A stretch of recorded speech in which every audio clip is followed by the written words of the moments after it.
टुंडी विधानसभा जो कि चर्चित विधानसभा है, चूँकि वो विधानसभा मेरी है, लेकिन डुमरी मेरा डिमांड हुआ तो उसके लिए जो डुमरी के चर्चित नेता हैं मोतीलाल महतो जी, उन्हें टुंडी शिफ्ट किया गया है। निलंबित रहे बकायदा रिजवान जी ने ही स्वयं इस प्रस्ताव को लेकर आए कि वो काफ़ी चर्चित सीट रहेगी, तो वहाँ कम से कम चर्चा होना चाहिए। तो रिजवान अकील अख्तर जी ढांडी विधानसभा से हमारे प्रत्याशी।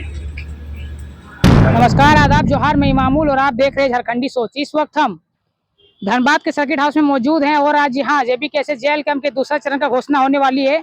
आपको कुछ ही पलों में दिखाने का काम करेंगे। जी दादा बताइए, प्रेस कॉन्फ्रेंस कर रहे हैं। सबसे पहले आप तमाम मीडिया के साथी, हमारे भाई, हमारी बहन, आप सभी का नमस्कार, जोहार, आदाब।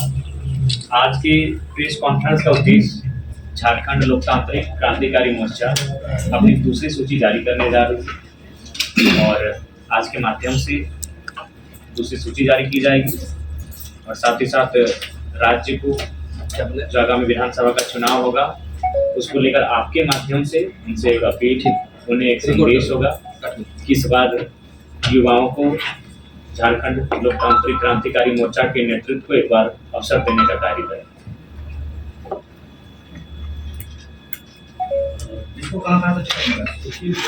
जी,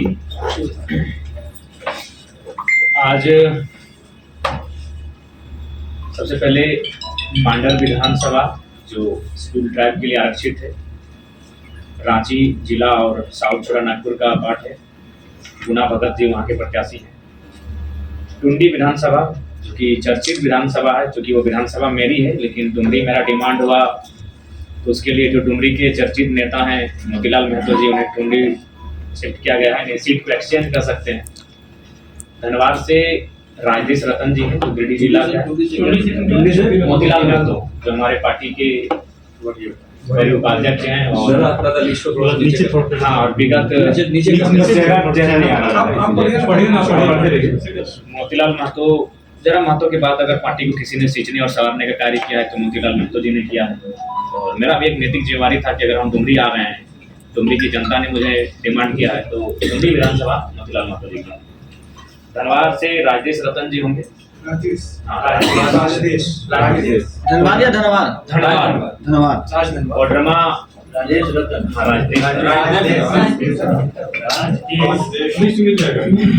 कोडरमा से हमारे पार्टी के और एक नामी चेहरे, बड़े नेता कर सकते हैं, पार्टी के उपाध्यक्ष आंदोलनकारी छात्र नेता मनोज यादव जी होंगे। बरी से कृष्णा यादव जी हमारे प्रत्याशी हैं। बरकट्ठा से महेंद्र प्रसाद मंडल जी हमारे प्रत्याशी हैं। हजारीबाग सदर से बरकट्ठा से महेंद्र प्रसाद मंडल, हजारीबाग सदर से उदय कुमार मेहता जी हमारे प्रत्याशी। डाल्टनगंज पलामू से अनिकेत मेहता, गोड्डा से परिमल ठाकुर प्रत्याशी, गांडे से हमारे अकील अख्तर और रिजवान जी प्रत्याशी हैं। रिजवान जी एक नामी चेहरा है, तो फिर ध्यान से रखिएगा कि हमारे पार्टी के एक स्तंभ है और आपको आपके सवाल से पहले ही हम उत्तर देना चाहेंगे। उन पर जो एक जांच कमेटी बैठी थी, उस जांच कमेटी की रिपोर्ट 2 दिन पूर्व उनको बाय पोस्ट प्रधान मास्टर ने भेज दिया है और उस रिपोर्ट में ये पाया गया कि उनके जो साथी थे वो दोषी पाए गए। रिजवान जी का स्वस्थ तबियत ठीक नहीं था, वो संथाल परगना के दौरे से अपने कार्यक्रम को छोड़कर घर लौट रहे थे और वो गाड़ी के अंदर निद्रा की अवस्था में थे। लेकिन उसी बीच गाड़ी रुकी तो कुछ लोगों ने पता नहीं उनके मन में कैसा क्यों आया, उनके ड्राइवर और एक साथी थे जिन्होंने ये बात ड्राइवर से बातचीत की थी इस विषय पर और बिल्कुल ग्रामीणों की राय और फीडबैक से पता चला। फिर में रिजवान जी उस गाड़ी से उतरे ही नहीं थे, वो अस्वस्थ थे, गाड़ी के अंदर थे, उन्हें जानकारी उनको नहीं थी।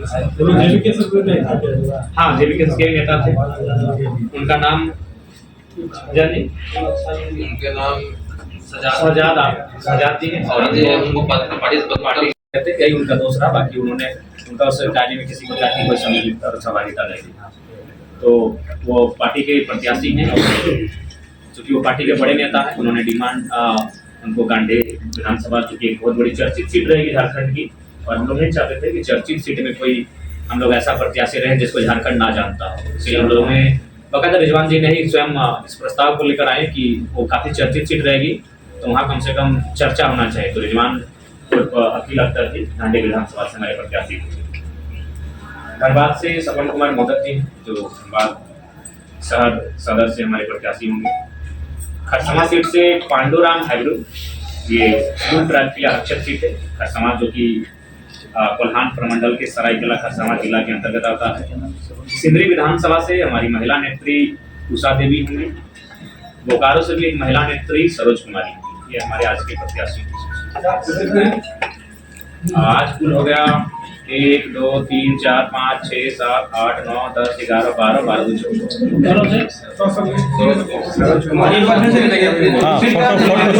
फोटो कॉपी दे देंगे तो सारे लोग। एक बार रिपीट कर देना है।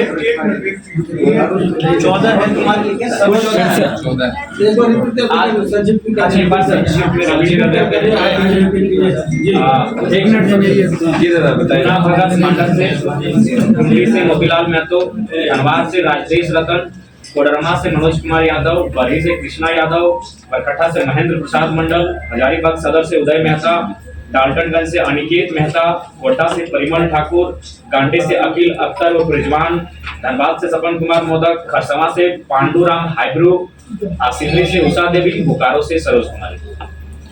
अच्छा दादा, आपसे क्वेश्चन है ये जो आप जिनका नाम लिए उनका लोकसभा चुनाव में ऑडियो वायरल हुआ था जिसके कारण ये आरोप लगाया जा रहा है कि आप लोकसभा चुनाव हार गए। एक बार सवाल को रिपीट कीजिए। जैसे उषा देवी का आप सिंदरी से कैंडिडेट है, आशीष महतो का ऑडियो वायरल हुआ था लोकसभा चुनाव में जिनके कारण ये भी आरोप लगाया जा रहा है कि आप लोकसभा चुनाव हार गए, तो फिर उन पे पार्टी भरोसा क्यों की? देखिए, सबसे पहली बात, हम लोग मॉडर्न भारत में रहते हैं और हम लगता है कि हम लोग शायद सती प्रथा के, जितने लोग बैठे हैं सती प्रथा के विरोधी है ना, जितने लोग बैठे हैं सती प्रथा के लोग विरोधी हैं। तो सती प्रथा में क्या होता था कि पुरुष के बाद उसकी स्त्री को जलना पड़ता था। तो क्या आशीष महतो की कृत्य से हम उषा महतो उषा देवी को जिम्मेदार ठहराएंगे? क्या ये उचित है? क्या उनको इस घटना की जानकारी थी? क्या उनकी सहमति थी? तो सकते हैं। दूसरी बात आपको बता दें, संगठन में आशीष महतो का परिचय नहीं रिकॉर्ड हो रहा है, तो इस बात को बिल्कुल आप उषा देवी जी के कारण ही हम उनको जानते थे और उनको पार्टी में रखा नहीं कर रहा है बिल्कुल उनके कारण। खासकर बीडी लोकसभा में मुझे राजनीतिक नुकसान हुआ, इस बात को हम स्वीकार करते हैं। उनके एक मॉडर्न सोच का युवा हूं मैं, उनके कृत्य से, उनकी अर्धांगिनी के कृत्य का, सिंदरी क्षेत्र की पहली महिला है जो घर से बाहर आई थी, आलोचनाओं को सहा, महिला होने के कारण बहुत सारा समस्याओं का सामना करना पड़ा, अपने बच्चों को छोड़ा, अपने पति से भी उनका बहुत बार मनमुटाव रहा। उसके बाद भी पार्टी का संगठन की लगातार कार्य की और हमें लगता है कि मानव श्रृंखला से पहले से वो हमारे साथ है, मानव श्रृंखला से पहले से। उषा देवी मानव श्रृंखला से पहले से हमारे साथ है, कोई संदेह नहीं है। और पति पत्नी का राजनीतिक व्यवहार अलग हो सकता है, यही अभी सीता सोरेन जी बीजेपी में है, कल्पना सोरेन जी जेएमएम में है, तो ऐसा कोई विषय नहीं है। पति पत्नी का राजनीतिक व्यवहार, राजनीतिक मत अलग भिन्न हो सकता है। ये अभी जैसे और मुस्लिम समुदाय से और कितने, इतना हम कहना चाहेंगे कि जितना उन्हें कांग्रेस और जेएमएम से मुस्लिम समुदाय को जेएलके में ज्यादा टिकट है। क्यों ऑफर की? देखिए, टुंडी में हम लोग बहुत ज्यादा वोट लेके आए हैं, एक बेहतरीन सीट है, इस सीट को हम लोग आगे भी बेहतर तो पार्टी के दूसरे सालों से, 3.5 सालों से संगठन को सींचा है। केंद्र अध्यक्ष होने के नाते मेरी भी जिम्मेदारी थी, क्षेत्र के हैं तो टुंडी से उनको सम्मान मिलेगा और मेरे घर से उनका संगठन में क्या योगदान रहा है? देखिए, विगत 2 वर्षों से वो भी संगठन में एक्टिव है। हालांकि संगठन की गतिविधियों में आप लोगों को कभी देखा नहीं होगा, लेकिन तमाम आंदोलन में खास जो काम रहा वो पार्टी रजिस्ट्रेशन का काम उनके, तो उसमें सरोज कुमारी जी का योगदान है। नहीं तो हम लोग इस बार की जो 70 विधानसभा, हमारा सिंबल कबूतर है, तो सिंदरी में हमारा गमछा है, तो कोची में हमारा ट्रैक्टर है। तो आज अगर हमारा एक सिंबल महत्वपूर्ण योगदान है और उसी कार्य के कारण उनको बोकारो से प्रत्याशी बनाया गया है। पिछले दशक में हॉट सीट बना हुआ है, तो जयराम मातो वहां से खड़े हो रहे हैं, तो क्या रणनीति रहेगी आपके वहां चुनाव की? देखिए, रणनीति हमारी यही रहेगी कि पिछली बार बेशक केडर जिताते हैं, बूथ मैनेजमेंट जिताती है, ध्यान दिया था और इतना कार्यक्रम हुआ कभी अपने कार्यकर्ताओं से मिलने का अवसर नहीं मिला, कभी उस क्षेत्र का सबसे बड़ा कारण ये था। तो इस बार उन भूलों को हम सुधारेंगे और हम लोग कार्यकर्ताओं सम्मेलन पर लोग जोड़ देंगे। जयराम मातो कैसे और पर्चा भरेंगे? अध्यक्ष होने के नाते पार्टी का जो निर्देश है मुझे लेकर, क्योंकि दो जगह से हम प्रत्याशी होंगे, घोषणा प्रेस कॉन्फ्रेंस के माध्यम से करेंगे, तीसरी चौथी सूची तक हम लोग कर देंगे। आप जितने भी सीट जारी कर रहे हो जातीय सूची जारी होगी, किस प्रकार होगी? देखिए, सबसे पहली बात है हम लोग सामाजिक न्याय के पक्षधर हैं। सभा से ही प्रयास किया है कि सामाजिक समीकरण को, सामाजिक न्याय को लेके आया। इसमें हर वर्ग हैं, कुर्मी वर्ग से हैं, कोरी वर्ग से हैं, वर्ग से हैं, तो तेली वर्ग से हैं, 8-9 वर्गों को समाहित करने का प्रयास किया है। तो एक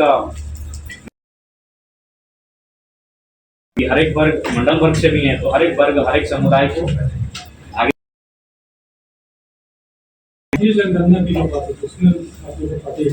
देखिए, हम लोग की जो मांग है उनकी बहुमत के साथ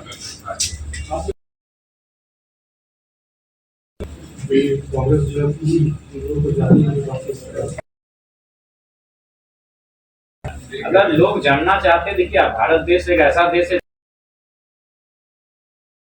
में बांटने की कोई बात नहीं है, सब मिलजुल के हैं, लेकिन सब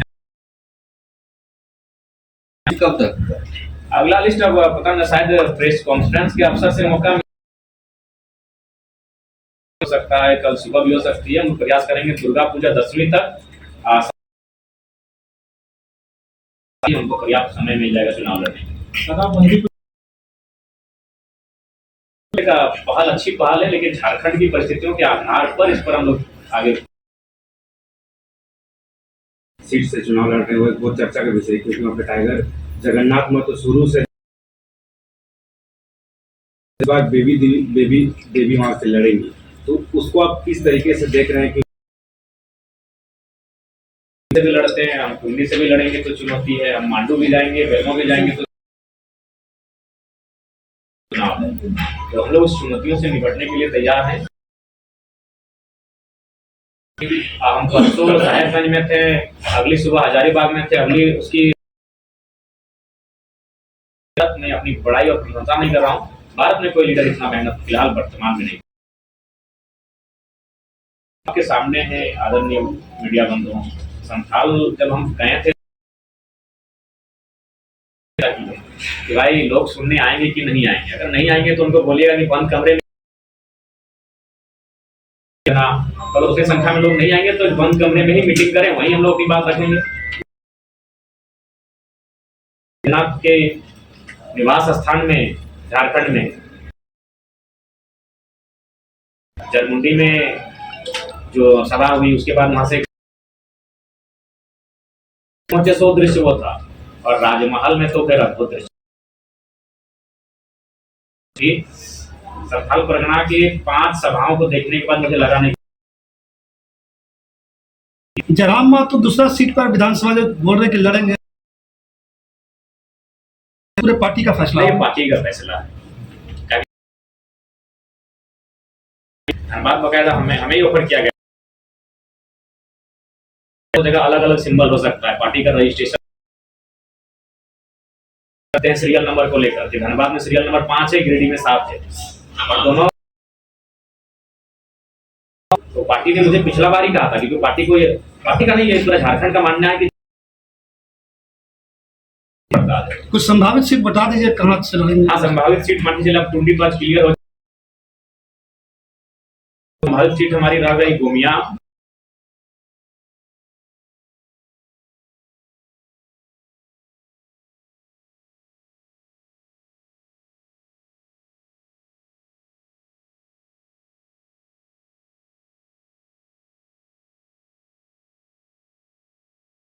तो आपने देखा कैसे आज जेबी कैसे जेएल कैंप के 14 प्रत्याशी 14 विधानसभा का घोषणा हो चुका है। आप हमारे वीडियो में आगे देख ही चुके होंगे।